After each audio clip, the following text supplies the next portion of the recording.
must change. Nothing stays the same. Everyone must change. Nothing and no one goes unchanged. The young become the old. That part of the song always touches a special part in my heart because it makes me think about this time that I was having lunch with my son and my grandson. I had just come back from a business trip and we were spending some time together as families do, and then I got a telephone call from my other son. My other son lives in Las Vegas, and he began to tell me some things that were beginning to get a little bit unsettling. He said, "Mom, have you spoken to your sister?" And I said, "No." He said, "Your sister that lives in Raleigh, she just called me and told me that your father is non-responsive." I took a deep breath and I said, "How long?" He said, "At least 3 or 4 days. You need to get to Raleigh."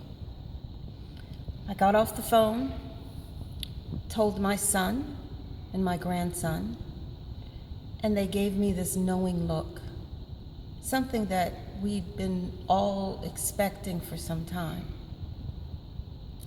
I didn't leave immediately. I waited until the next day.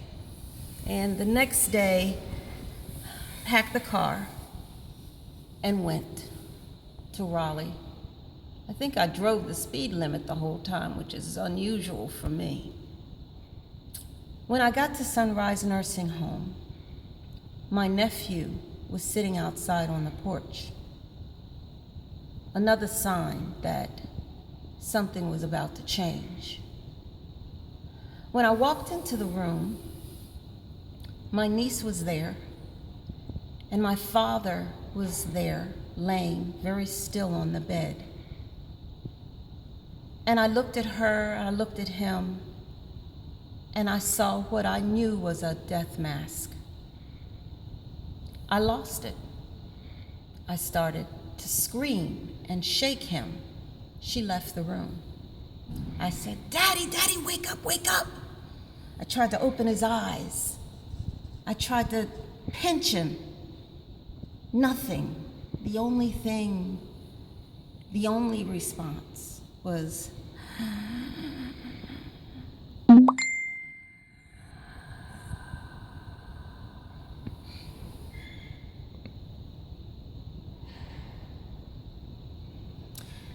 so then I had to accept the fact that this was probably the last time I was going to hear my father's breath.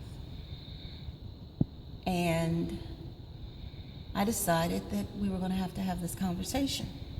I said, "Daddy, we have to talk." And I sat on the side of the bed just like this, just like I would if everything was like normal.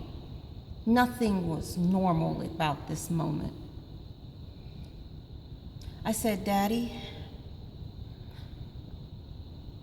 I want you to forgive me for anything that I may have said to you that hurt you. And I want you to know that I forgive you for all the things that you may have done to hurt me." The next thing I did was to tell him we have to have another serious conversation, and this conversation has to do with your grandson. You see, my son Justin, the one that called on the phone, he was expecting a son. And the son that he was expecting, who was about a week late, they tried everything short of cesarean section. They tried to induce labor. They tried to her walk and do all the things mothers do to avoid cesarean sections, but nothing was working. So I said, "Daddy, it is time for you to let go. You have to let go, because your great-grandson seems to be refusing to enter into the earth realm unless you let go. So what I want you to do as you journey to the other side is to make your way by Las Vegas and meet your great-grandson on your way. I laid my head on his shoulder and then on his chest, especially his chest, because when I was a little girl, he told me that as a baby, he would let me lay on his chest so I could hear his heartbeat. And I laid on his chest one more time so that I could hear his heartbeat. And I sang to him this little tune called Que Sera, Sera. Whatever will be, will be. The future is not ours to see. Que sera, sera. I looked at my father then, and what I saw was a tear coming from his eye. And I knew he heard me. And that was about all I could take because it was time for me to go. I kissed him on the cheek and I left.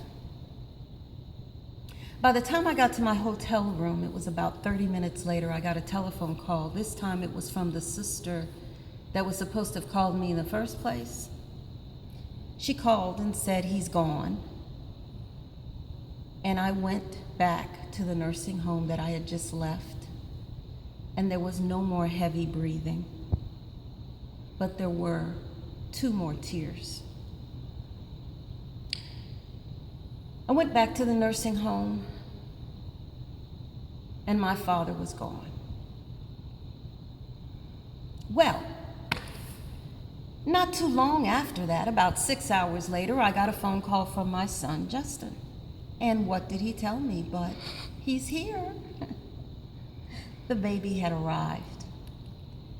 And the really cool part about it is that my cousin, my oldest cousin, Gerard, just happened to be in Las Vegas.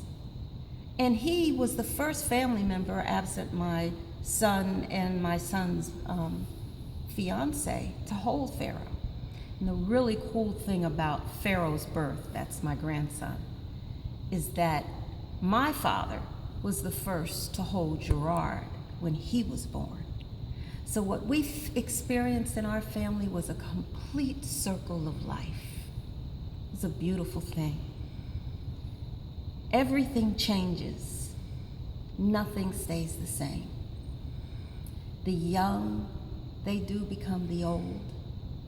And we experience the mystery of life and the beauty of life as it unfolded.